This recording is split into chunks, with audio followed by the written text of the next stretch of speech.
Hello, everyone. Welcome to the Montessori show. Hello, Charlotte. We can see you. Oh, I love this.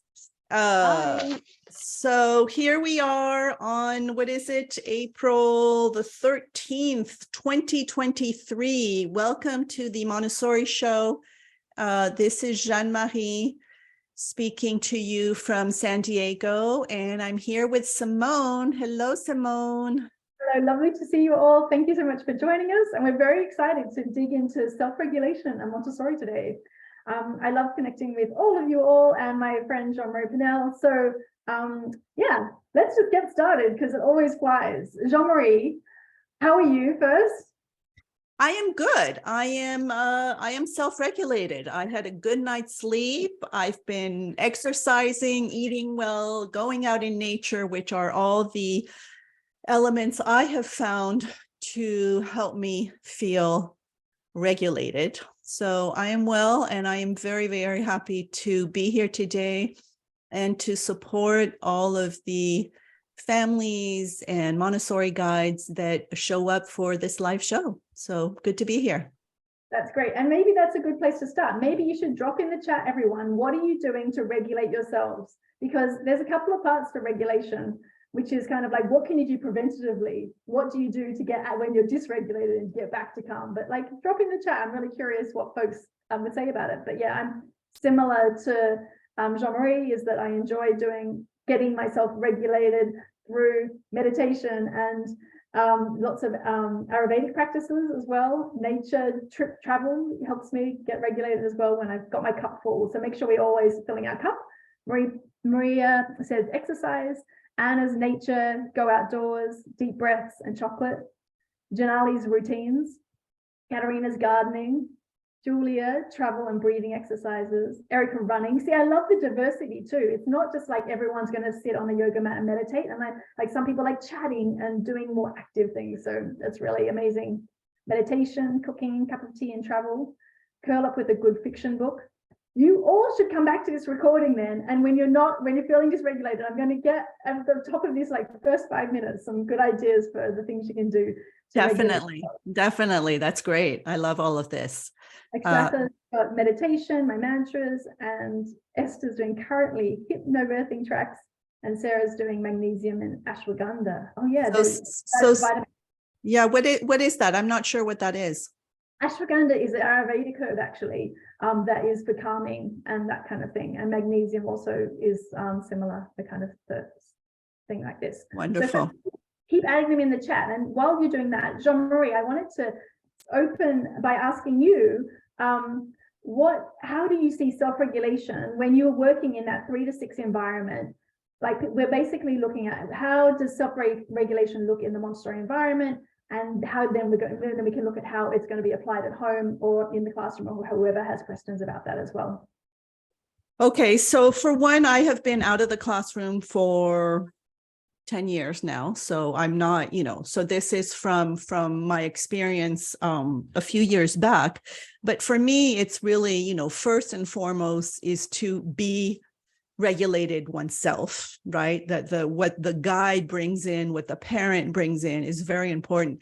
And preparing for the show this morning, I was thinking back to that actually, when I realized how important my sleep was, that when I would enter those classrooms, when, I had stayed up to do, observation or to do my scheduling or planning or whatever, I was not in the best place to help the children regulate, right? So for one, I think in the classroom itself is really this notion of observing and feeling the level of energy, and to connect the children back to the work, right? Because that, I think, is our primary role in the classroom, is to be able to connect the child to the work that is available.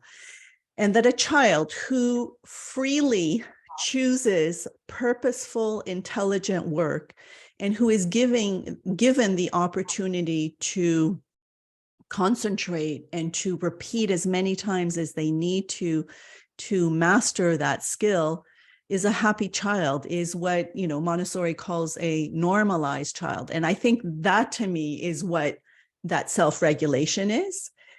And also know that when you see that there's, energy, and actually I was just mentoring someone this week, and they were on Monday, the children were high energy. And I said, well, they've just spent a weekend eating candy and looking for chocolates behind bushes, and they're all hyped up. Of course they're going to be. So go for a walk outside. Like, it's okay to be in the moment and notice what you need, what they need, to be able to notice. And I think that is, to me, the main part of that self-regulation is to notice, to observe. How am I feeling? What is going on? And to help the children also identify what they're feeling, but most importantly, where they're feeling it in their body, so that they can maybe go outside and do some bigger work. I remember actually a little boy who really had a hard time, self-regulating in the classroom. And I would give him like really big, heavy, purposeful work.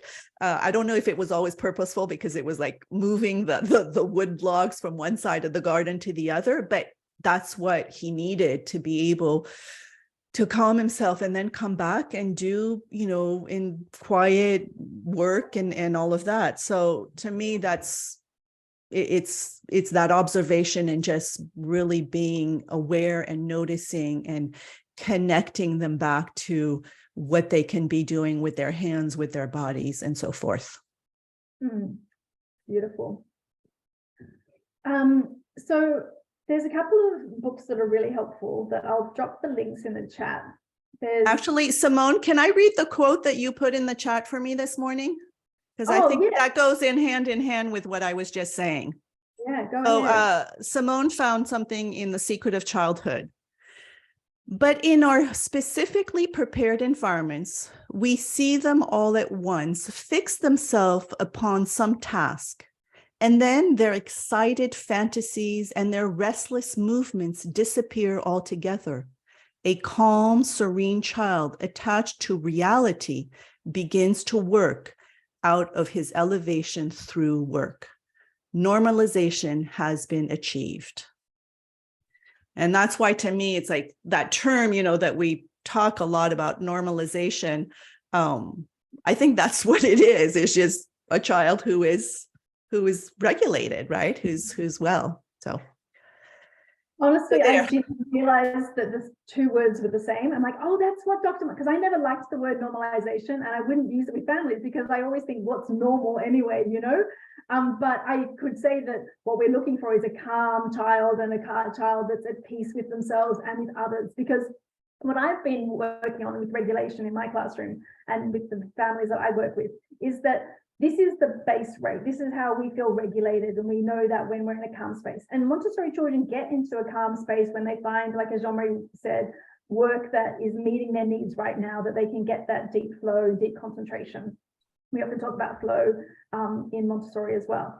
And when we're dysregulated, when we're feeling sick, for example, or a bit tired, our systems like this. So when you are regulated and something bad happens, you might get a bit upset, but then you can come back to calm quite easily. But when you're all of a sudden up to here, then you get triggered by every little tiny thing that happens, the spoon's not available and all these things. So we're basically going to try tonight to work on how can we get our child's system to be more regulated. I read a couple of great books, which I dropped in the chat. So there's Self-Reg by Dr. Shanker. And then this one here, the Polyvagal Theory Anchored by Dana. And basically, when I'm reading about polyvagal theory, it talks about how your system is always scanning for safety and for danger. You want safety, you're seeking safety, but your body automatically scans for danger. That's the animal part of our brain. We used to have to look out for animals and things like that in the wild. But now, if you're feeling if you've had trauma or anything like this, even a negative look could make you feel unsafe. And then you feel a bit dysregulated. And children who are neurodivergent are going to feel dysregulated more often because they have other things that can make their system higher. than when we're more like just more laid back and easygoing, that kind of, in general, your nature.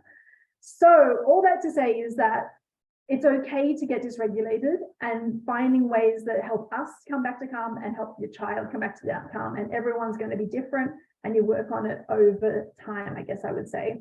And to me, it also reminds me of, we've talked a lot about some of the tools in positive discipline. And when we talk about, flipping our lid, it's that same notion, is we're dysregulated, and what can we do to calm ourselves? And so I love that we started the show with asking you, all of the viewers, what helps you come back to calm, because that is the only time that we can really help our children, whether it is in the classroom or at home, to self-regulate, is when we know what's going to calm us, so that we can model that, right? And that we can help them come back to a calm place. Because if we're completely out of sort, it's going to help no one.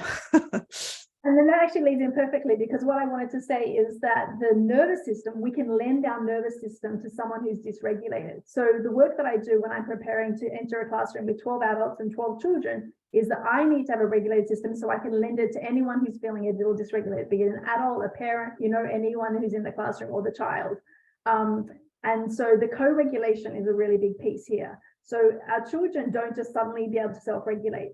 They start with dependence, then co-regulation, and then they begin to get more and more possibilities to practice self-discipline, basically, being able to manage their own emotions.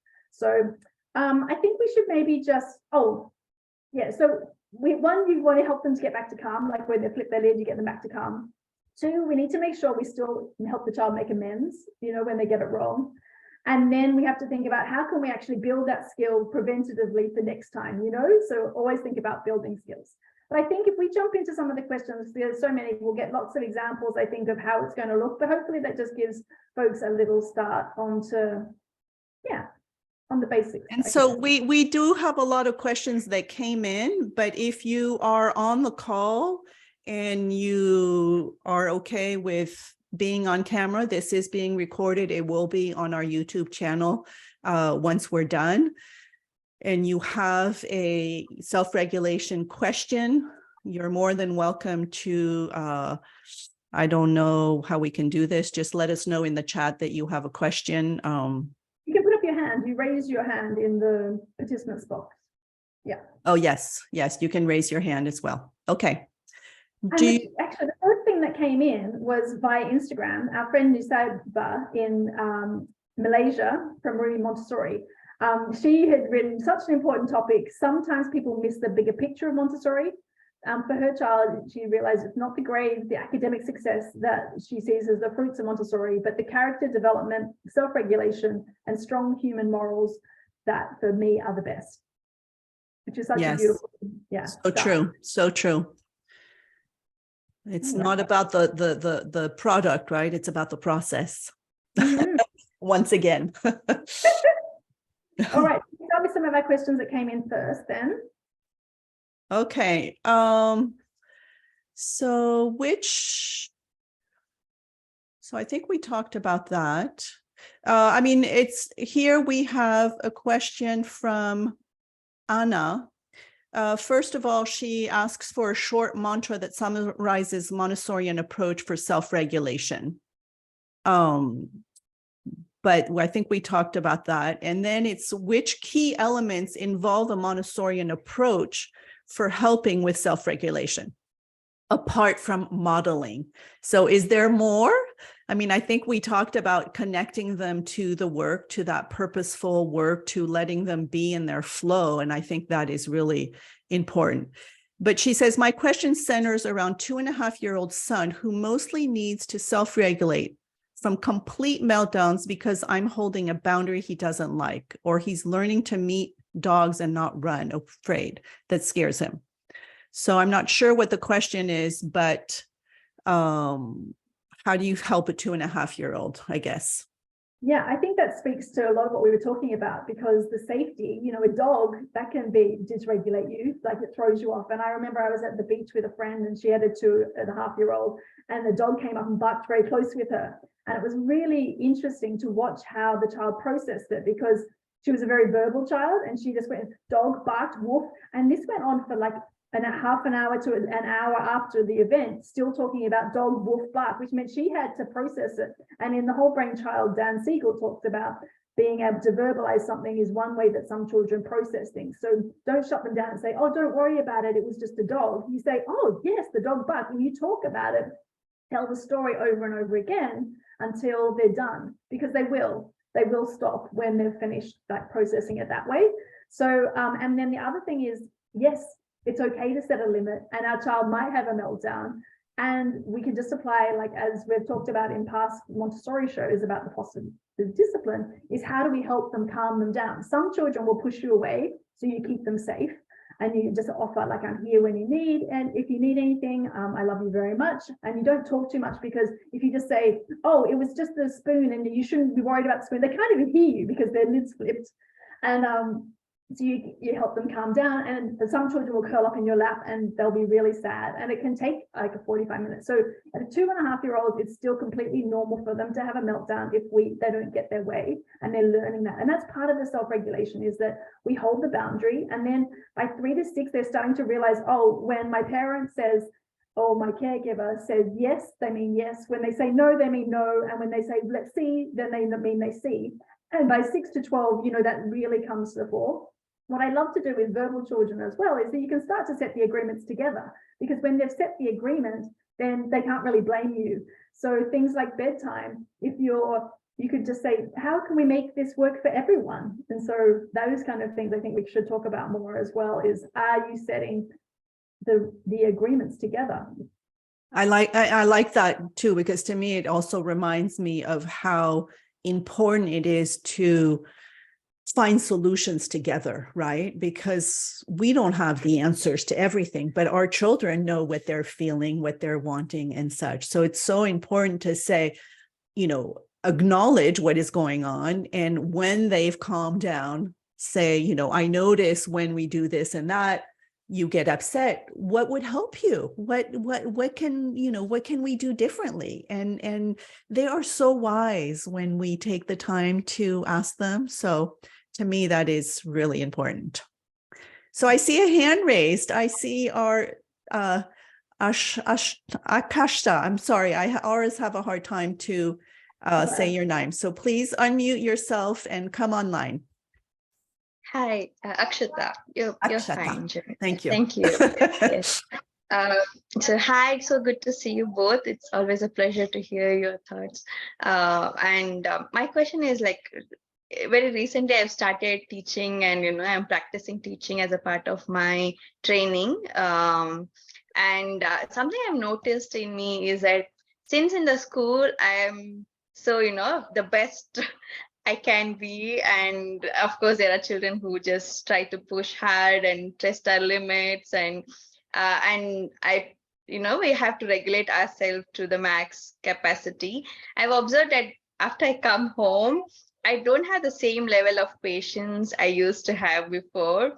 Like, I should just wait and let my child be, and now I'm just like, I need to push a bit and get something done. So maybe it's also the time. I don't have the same time I could give before, I don't know what's happening. Like, do you have faced that situation when Yes. you were teaching, that after coming home you still need some extra I don't know, maybe I should meditate twice or something. I really don't know how to help myself there to get that same level of patience I used to have before, if I framed it right.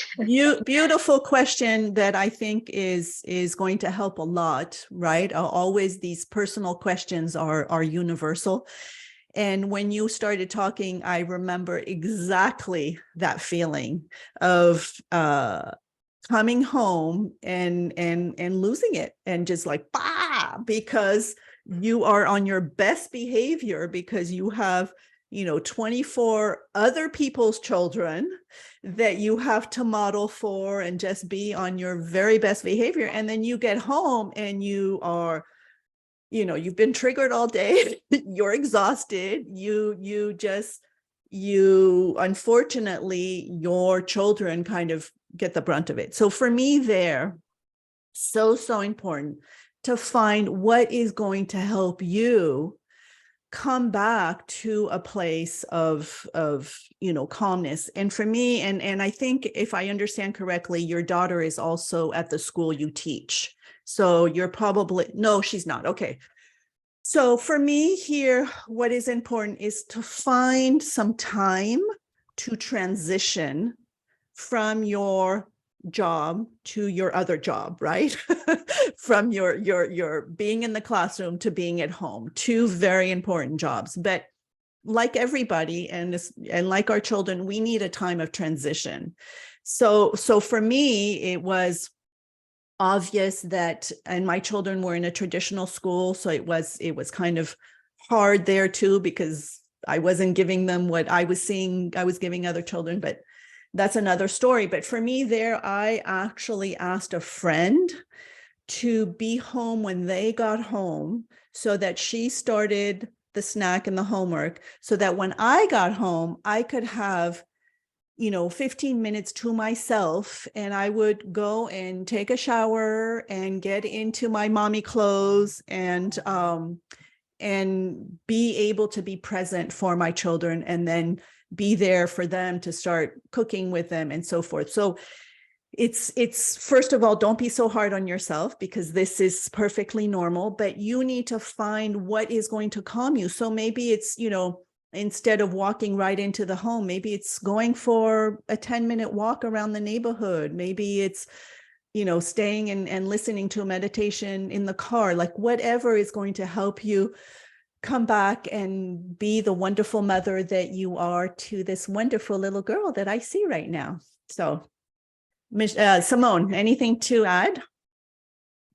I would reiterate the same, and it's about having I take off my apron, and when I took off my apron and hung it on the hook, then I was transitioning to family mode. And I'm very lucky that I had a cycle home, and then we'd always have like an afternoon tea, a very relaxing reconnecting kind of thing from everyone having their busy day, rather than diving into something where you're making demands on everybody. That's never kind of going to work. Yeah. But I definitely, every workshop I run, every parent says this is much easier when I'm calm and I'm relaxed and I haven't had a busy day at work. So yeah, definitely don't feel alone. There's no magic tricks except for, I know for Ikshata, she really also enjoys her yoga, so maybe it's doing some sun salutations to help decompress the system at the end of the day.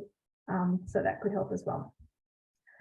And I think it's important to explain it also to your family members. Like I've had a day where, I've had a lot of little ones touching me, asking for me, pushing my buttons, and I just need to have a little moment, whether you meditate, whether you do your yoga, so that it makes sense. Like give yourself a little break. All right. I see two more hands here. Kenzie, can you unmute yourself? And hi, can you hear me? Yes. Okay. First of all, thank you guys so much. I just discovered your show and I plan to binge your whole channel for like ever.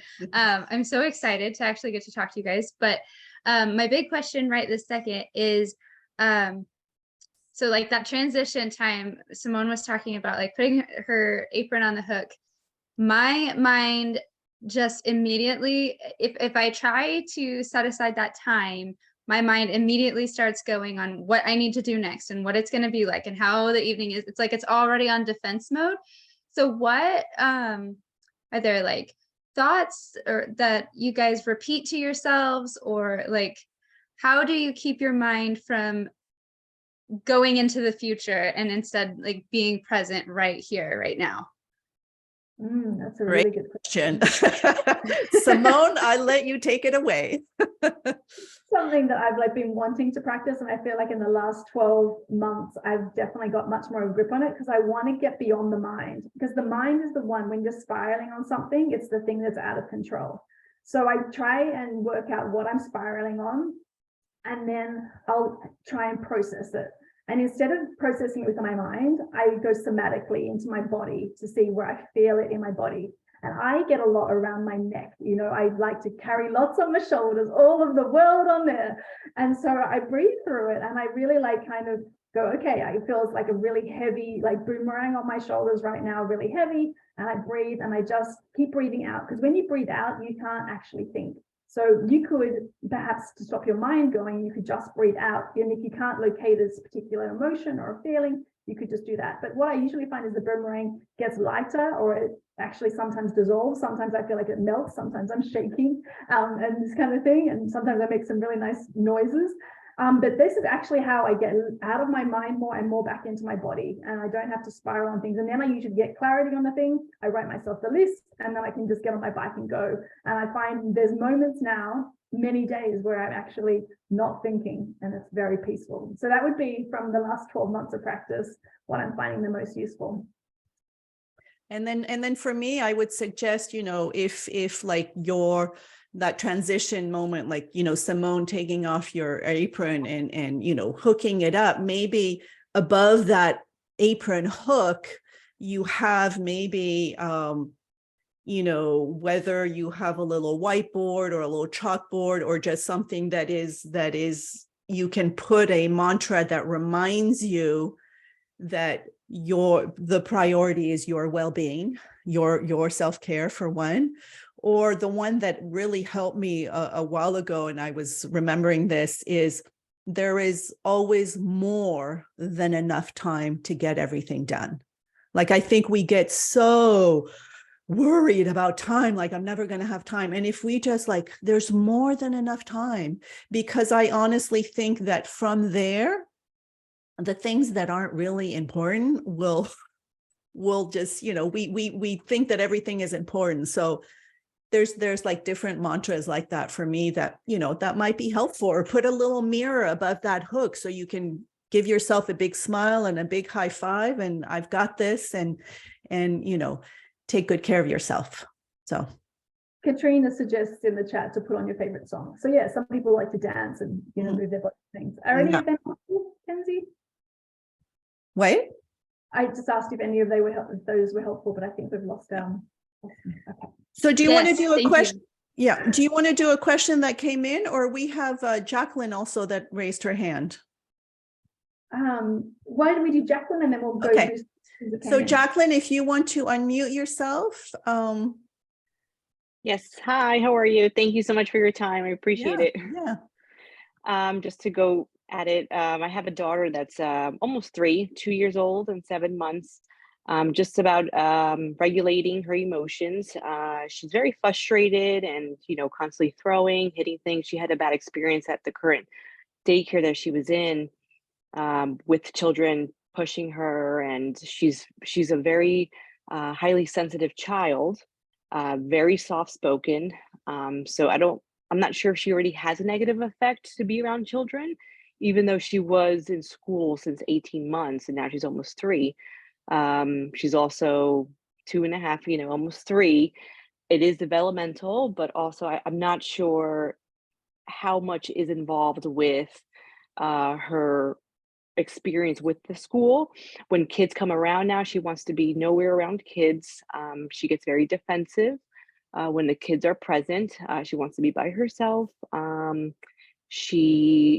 When she has something of hers, and it could be, you know, taking turns about something, someone comes around, she just, no, it's mine, get away from me. She pushes me, she'll push, you know, other kids as well. We also disenrolled her there and putting her into a nature school. So I'm happy that you guys all mentioned about the nature and going outside, because we did put her in that school upcoming fall, which will help with you know, resources for the parents, how to self-regulate, and the social emotional aspect of it as well. So how can I cope her right now being around other children? She says, no kids. When she sees them, she gets scared and she'll start to cry. Simone, you want to take this one away? Sure. Firstly, I'm sorry that that happened and that she's so sensitive. And again, like, we just need to reassure her that she's safe, and it's going to take some time for her to build up feeling safe again and to trust. And so for children who are sensitive, putting them in situations that are unpredictable feel very unsafe. So I would build up very slowly, like inviting over one friend who you know that they like, so that you've got, or playing at the playground that's very quiet. So they've got a place where you can just sit on the side and observe. Like, that can kind of make children feel more safe, like to observe first. For them to do anything, do a lot of parallel play. They don't have to be interacting with other children yet at the age of 2.5 years. You know, I see children in my class get interested in playing with others like closer to 3, really, when they're left to their own devices. And then come up with strategies and practice those skills. Remember how I said, like, we identified she gets dysregulated, but you can also build skills. Like, when someone comes up and you, instead of her saying, no, my toy, she can say, oh, would you like to say it will be available soon? And then you're basically building the skill that's a little more understanding to the other person and making her live in society as well. So there are a couple of places that I would start to help her build the trust, give her safety, and build up the social exposure again. The nature will hopefully be great as well, which will be really good. And then keep building skills like talk about with her, give her the language that she'll need that's more like approachable to other people as well. And just really quick, I read your page as well in regards to verbiage to say when the children are hitting you, you know, what do I say in that moment of, you know, it's not safe, you know, don't throw that. You can show me how angry you are on the pillow, but she's like, no pillow, no pencils, you know? Yeah, absolutely. Because Jean-Marie always says it's my job to keep you safe, you know? Yeah. And so like, if they're hitting you, I'm going to remove my body. It's not safe. I don't feel safe right now, you know? So hitting you is just not an option. And then you could come up with a strategy when she's not dysregulated, like when you're upset, because children 2.5 start to understand like things like, so Dr. Jane Nelson talks about making a calm place for them. So you're feeling dysregulated, you want to hit, and that kind of thing. So this is your calm place. This is the place that we've set up at a neutral time, you know, where we made like hung up some cute fairy lights and we put some of your favorite things in there. And that's the place that you can go, you know, if you don't want to punch the pillows, but you can go somewhere to be safe. And it's different to time out where they're pushed away. It's not like a time in, or you can go there. If they don't want to go, then you go by yourself, or they'll come with you, kind of thing. So I like doing those kind of things as well, but definitely keep yourself safe, because you're showing her people can set limits to them, you know, keep themselves safe. So. Yeah, and I will agree. I will agree with Simone about, you know, keeping yourself safe. Like for one, like in the language, the don't to me doesn't serve any purpose, because that's what they're doing. So it's almost like, what do you mean don't? I'm doing it, right? So that's why, to me, it's really important that the I messages. I cannot let you hit me. I need to keep myself safe.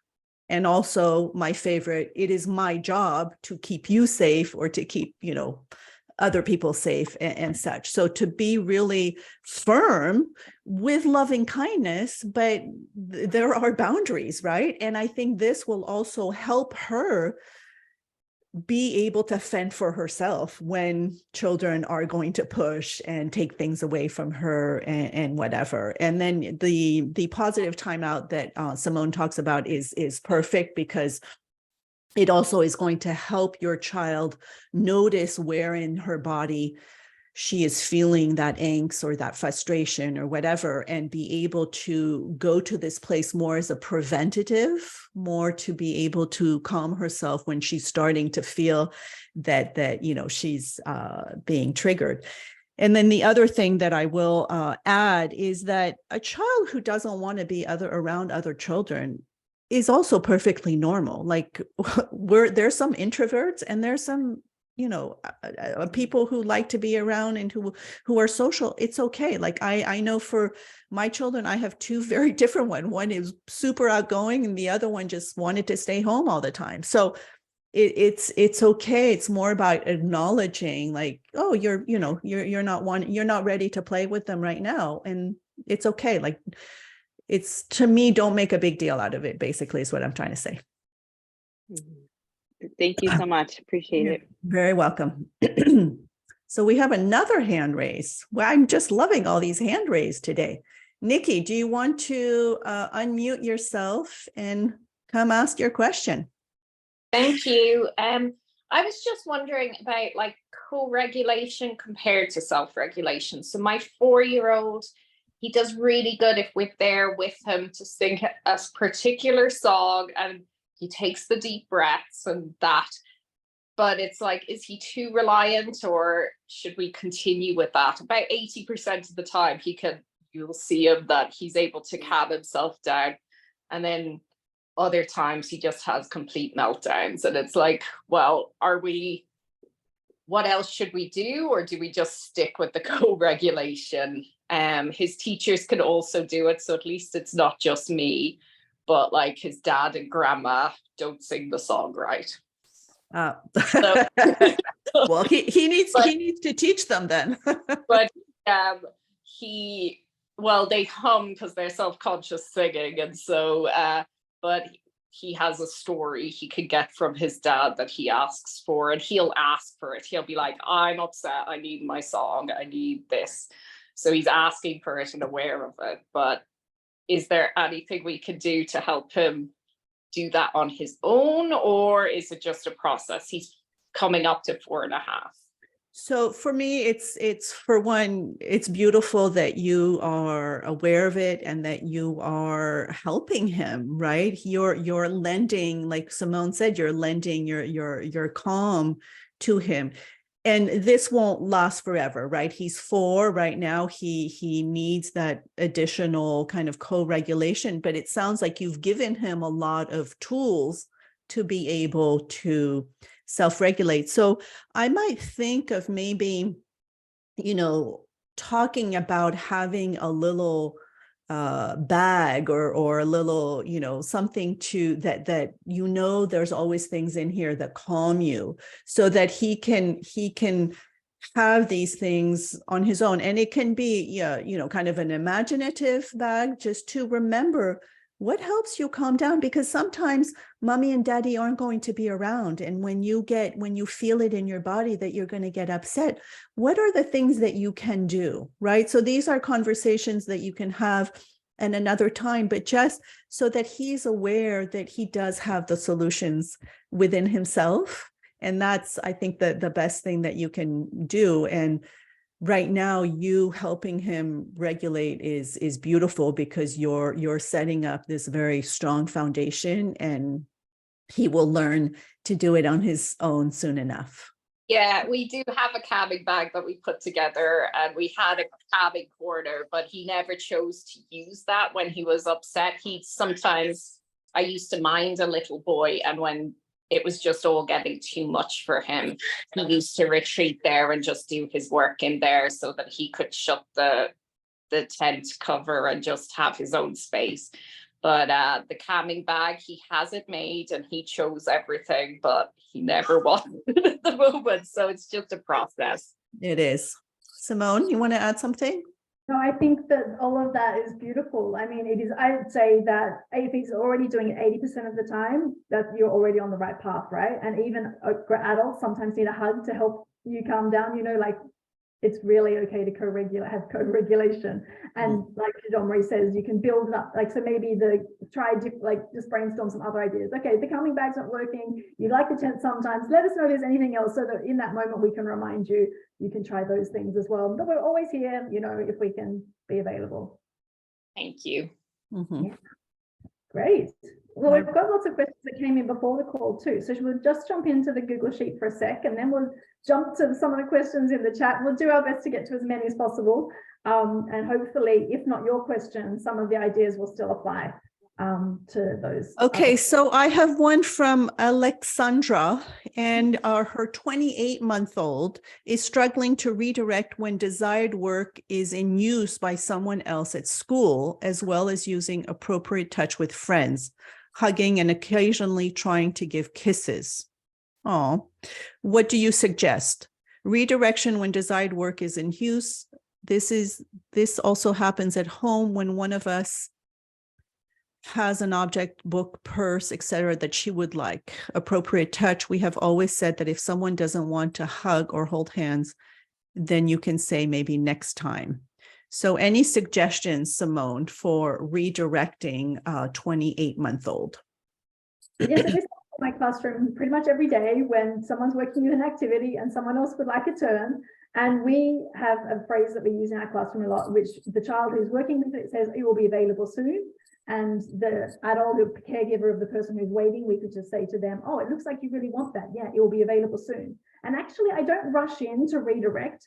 I really just let them feel it, because sometimes they stand there and watch the other child, and sometimes the child holds out a piece, and they actually work out a way to work on it together. Because when I first did my Montessori training, I'm like, well, they all have to take their own turn and they're not allowed to interrupt each other.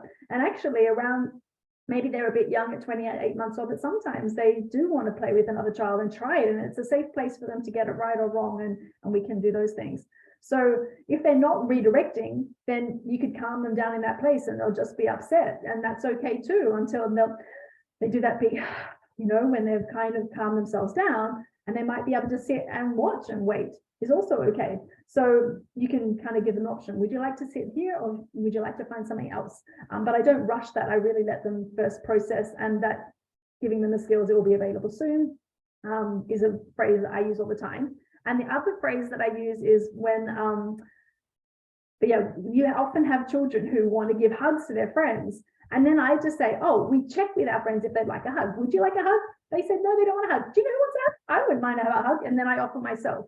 Or let's go and see if anyone else would like, that we'd like to meet today. So we just practice. And again, like all of these skills, they're not going to get them overnight. And in fact, they might never use the words "it will be available soon," but we've given them the tools so they know that it's always possible. I love that. And to me, it's also about role playing, right? You can practice these kind of grace and courtesy concepts with them when they're not necessarily wanting to do work, or in another time, just like, oh, what do we do when there's something we really want to play with and our friend is already using it? We can model that and role play, and also remember that it's important, I think, like Simone said, is to really observe first, right? And before wanting to jump in there and go, because even if a child takes something from another child, sometimes I think we need to give it time to see how they are going to work it out, instead of, suddenly interjecting, oh my gosh, that's unfair, you took that. It's like, let them, let's see how the other child reacts. Maybe they're like, oh, here, yeah, I'm done with it. Go for it. So taking time to observe, I guess, is what I'm trying to say. Great question. So what else? Some says would love a copy of the recording. So just know, everyone, when you sign up for the Montessori show, you will get the replay sent to you, but it is also posted on the YouTube channel, The Montessori Show. That's where all of our past shows for the past 6 years are. Actually, this one. Go ahead. Jacqueline already did. We had Jacqueline live. She put up her hand, didn't she?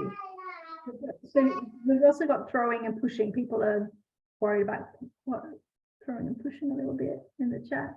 How to teach a child to self-regulate with anger. Okay, I have one for you, Simone. Okay. My 11-month-old doesn't like to play with toys. He always wants me to play with him, or is very clingy, does not let me move even for a second, not sure what I need to do.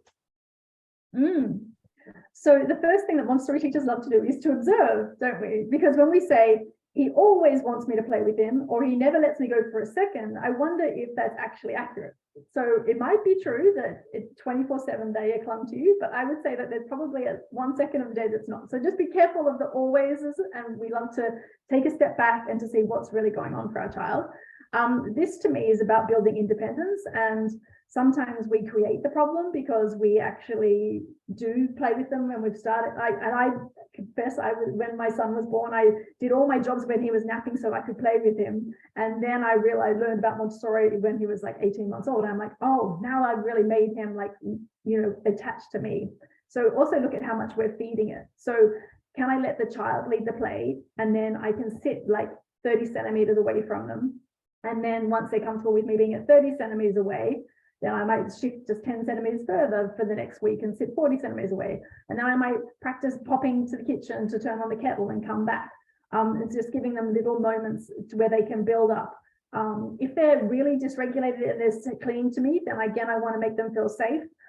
If they really don't want to be put down at all, if it really is 24/7 that they're not, then I would actually go to a doctor and get checked out. Is there something going on? Because it's not normal for 11 months. Normal is not a great word, but it's not usual and typical that a child cannot be, have some moments of independent play. So we're always looking for those activities that they're engaged in. What is the 11-month-old really interested in? They like movement, they like language, they, a basket of balls for them to chase and roll. They're really often starting to, babble and make their first words and things like that. So some children are more interested in movement other than language, which is your child most interested in? Because sometimes I find observing babies is they've got baby toys around, which is like a little rattle, but these things aren't meeting their needs anymore. So we need to keep challenging them and make it interesting for them to be involved. Is it in certain environments where they cling to you more? Is it at home, out of the house, both? So there's lots of observation that you could do. And if you were still having trouble, you could also kind of do a one-on-one session with people like Jean-Marie, because they can actually coach you through it as well. And I will add also to this is that if you notice that your child enjoys being with you because they just love you dearly and just want to be with you all the time, well, involve them in what you're doing, right? As opposed to feeling like you have to, quote unquote, play with their toys. It's like, invite them into your world. What are you doing? You're folding some laundry, you're putting things away, you're cooking, you're preparing food, you're washing. There's so much things that they can be doing with you. And then they will get that regulation of that need that they have to be connected, to have that connection, to have that attachment, right? We tend to think that we have to go to their world, but no, bring them into your world. So that's where I would go for that as well. I found a question in the chat. Pravalika said how to teach a 2.5-year-old to self-regulate with anger. And then Jacqueline had said, and pushing and hitting. And I think we've covered it, but anger it's not always a tantrum and that kind of thing. Jean-Marie, do you have any tips for like, if a child's angry? I think it's to be able to really have that compassion and acknowledgement is, I can see you are really upset. You are very angry. And offer for sure a hug and a place to be able to calm. And maybe if we can go outside and get a breath of fresh air and maybe shake it out because we are so upset, like, we need to let it out. And I think you started the show with, saying, don't tell a child it's going to be okay. Like, you're okay. No, I'm not okay right now. I am angry. Like, let it out. Right. And I think first and foremost is about acknowledging it and giving them other choices as to how to express it, basically. Yeah. I think that all the other things we've been talking about and the pushing and the hitting, just giving that verbiages as well, being kind and clear, I think will also help. And then Georgia has a great philosophical question for us. Worth a bit of clarity, maybe. Both self-regulation and normalization come from repeated practice, as you say, control of error. But the language strategies to manage dysregulation are mainly control of impulse, good for the individual. Whereas the anthropological root of normalization really refers to doing the right thing, being good for society. Have I got that right?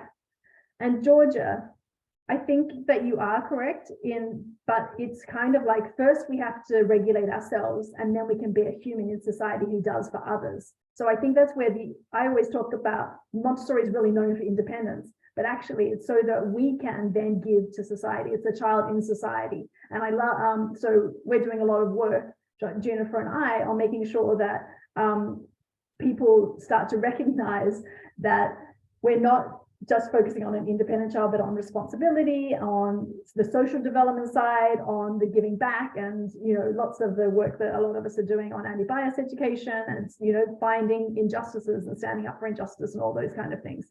So yes, I think normalization can just be individual in a way, like each child, like that quote that we read out, where there's a calm child, but it's also that whole community is also like, they almost regulate each other as well. So that's how I see it. But if you have any other thoughts, let us know. Yeah, and we talk about the normalized environment, right? It's when all the children are at peace, and that the beautiful quote from, you know, Montessori about how there comes a time when the teacher is no longer needed, right? Because the children have been able to figure out what this community is, and also, you know, what Simone talks about, that independence is giving back, and it's the cosmic task that we all have of being interconnected and giving back to evolve and to better our world, which is, you know, one of the reasons why we do this show, for example. It's just we have something that we want to share to help and support and encourage different ways of thinking and doing with our children. So hopefully that helps. But great comment. I think this is really fun too. Kenzie asked, I'm scrolling back right to the beginning, sorry folks. I hope how to help a child accept that they are not regulated. My daughter was very tired and just everything was sad and tearful. But when I suggest a nap or rest, she becomes more angry and she begins screaming. And I love this comment actually, because, for example, if someone says to me, oh, mum, you're angry right now, or mum, you're upset right now, I get kind of like, I get furious. So I love the nonviolent communication way of doing it, which is to say, oh, are you feeling angry right now? And then like Oliver has said that to me and so many times. I'm like, oh, he notices it before I even do, you know, that I'm starting to get dysregulated. Just some kids can read you like that. But then I don't take it like when it's a question, and then if it's not anger or something, I can say, no, I'm just frustrated that, blah, blah, blah. You know, I can kind of and feel like I can articulate it better. So whilst you might say, oh, would you like a nap? Or are you tired? You know, I can imagine that they just want to push it away when they're feeling dysregulated. So again, it's trying to get them back to calm before you would even propose something like, because I'm actually thinking aloud now talking. But no, the direction is really about asking them, what is it that you need right now? You seem very upset, you know, as opposed to saying, oh, you know, you need a nap. Like, no, I don't need a nap. I don't want a nap. So it's more about like, what would, you know, I can see that you're really upset about something. What would make you feel better? You know, and again, hugs to me is like the end all solution, really, because we are able to, it helps us too when we take, you know, a hug, when we take somebody else in our arms, we're able to like calm our own breathing, and we lend that calm to them. So again, you know, a very important one. But like Simone, you know, says, when somebody tells me, oh, you know, oh, you look tired or you look upset, it's like, no, I'm not. So be careful. Children are very sensitive to being told what they're feeling. There's a common question coming up here that Alyssa summed up quite nice and short, which is, do you have any tips for helping a child self-regulate whose anger and reaction are disrupting the whole classroom, especially when leaving the environment is not a possibility? Do you have any tips on that? That's a tough one, but for me, it's oftentimes those are the children that are going to kind of be your helper. For me, you know, it's going back also to positive discipline. When we know that behavior is a form of communication, right? When we know that a kind of a misbehaving quote unquote child is a discouraged child because they're not feeling that significance and belonging. That is where I went with my classroom when there was a child that was maybe causing havoc is I would say, oh my gosh, I really need your help. Would you mind going, to get this or get that, or could you help me cut this? So giving them a task that is going to get them out of that, of them disrupting the other children. Yeah, Simone, what would you do? I'm going to drop a book in the chat, which is Children Who Are Not Peaceful. Is that what it's called? Children Who are not yet peaceful. Who are not yet peaceful. That's more for elementary children, but yes, great. Applies. It's Donna Bryant. Yes. Yeah. And that's a great book for like that, making every child feel like they belong. Yes. Which is important. And then actually just on a very practical level, it would be like this child is making a lot of noise, and I can understand, because at the moment I have I have an adult for every child so that they can, go and handle them in the other classroom, in one part of the classroom. But I can imagine if you have you and an assistant in the classroom, that could be quite overwhelming. And so it could be like that you come up in a conversation with the children. I don't know what age children they are, but you could kind of say, like, sometimes we all feel a little bit dysregulated, and should we maybe you make a calm place in your classroom where they all know that they decorated. It could be a project for a week where they all come up with ideas for this special calm place, and then it feels like a nice place to go. It's not a punishment, but it's like where that information that's kind of contained. And you can also come up with some really nice language you come up with, so that instead of everyone feeling disturbed, they can feel like compassion for the person who's having a hard time. You can say, oh, our friend's having a hard time right now, and that could be the language that you kind of use, so that everyone feels like they want to help their friend, as opposed to that they're disrupting everything. And then, lots of practical life activities would be Dr. Montessori's solution is as well, to that kind of is really good for normalization of. Yes, connect them back to useful, purposeful work for sure. And practical life is wonderful. Yeah.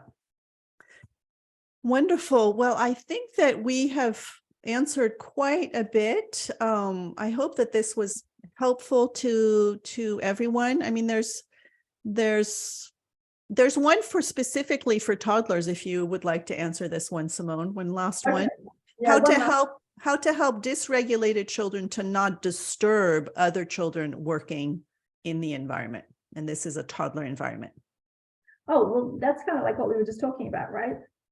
It's very similar, but is there any particular for toddlers who maybe are not yet, don't have that reasoning mind yet, to be able to, help that one child? Because for me, what I found really hard in the classroom, and this was more the 3 to 6, is when you had that one child, then your whole focus went on them and you weren't giving lessons to the other ones. And I know for me as a guide, it was very frustrating because they were kind of sucking all my energy from, and I had a child who was disruptive and hurtful to other children. So I was very always, scared that something was going to happen, that I could never turn my back. And I ended up actually having somebody else come in just to shadow this one child, because they ended up being, highly having a sensitivity disorder and such, but I didn't know that at the time. But so how do I know you have other adults with you, but what about the guides that don't, that have, how do you still are able to manage that whole environment and take care of that one little child who's upsetting everybody else? Yeah, no, I think you're right. I think sometimes it means that there has to be one person with one adult, and they're instead of having this bodyguard kind of attitude. So you don't want them to hover, and so this child feels like they're worried about me. But a bodyguard is very subtle. They sit on the sidelines. Do you know what I mean? But they can be there, and putting our bodies between two children can be very helpful. So oh, it's my job to keep everyone safe, and I literally put myself between two children, and I make sure that they also looking at the environment. Do these children feel cornered? So that's something you could also look at in your prepared environment, the observation, what is going on? Why are they feeling dysregulated? And are they having difficulty at certain times of the day? Is it around snack time? Should we be shifting snack time forward a little bit? Can they, like Jean-Marie says, I can even get a toddler to be my helper, when it comes to snack time, and keeping them engaged and focused and things like that as well. And sometimes, but generally I find that just toddlers have their moments and we help them calm down, and then they go back and being their jolly self. So yeah, and it goes up and down. Different children have more difficult moments and then goes on again. So I just feel like we just have such compassion and love for every child, even when they're having a hard time. And then the child seems to like feel accepted for who they are. And that, I think, is such a big part of our work, instead of feeling like that's that child. Yeah. Wonderful. Well, this has been yet another wonderful time spent with you, Simone, and answering all these questions. I hope this was helpful for everyone. We do have a date on the calendar for the 25th of August for the next show. We're thinking of doing it one about preparing to go back to the environment. So for the guides and for the parents, how to integrate back, but we will let you know if you are on our list. And if you're not, there's a link down below to sign up, but you will get an email with when we are back and an opportunity to ask your questions. Yeah, a back show, which will be really fun. And I've also got the Montessori retreat coming up in May and June. So if folks are interested in that, it's a super fun 8-week program where you get a prompt a week and we put Montessori into practice with each other. So that's always a really fun, very easy, like it's $29 for the early bird and it's $49 otherwise. So that's always a lovely way to connect with each other. We have an Instagram community where we hang out and a live call each week. So maybe I'll get to see some of you folks there as well. Thank you, Daniela, for the inspirational share. That's very kind. Anna, thank you so much for your time and sharing your insights and wisdom. And you can all unmute yourselves if you want. Thank you, everyone. Thank you all, and we will see you next time. Simone, I'm so sorry. Can you repeat the name of the community you were just talking about? Oh, and the Montessori retreat is going to be coming up. We'll put it in the email we send and in the link below. Okay, thank you. But it's Simone's. All righty. Take good care, everybody. Thank you. Bye. Bye. Thank you. Thank you. I love Bye-bye. this podcast. You're not so alone. Bye bye. Thank Bye. you.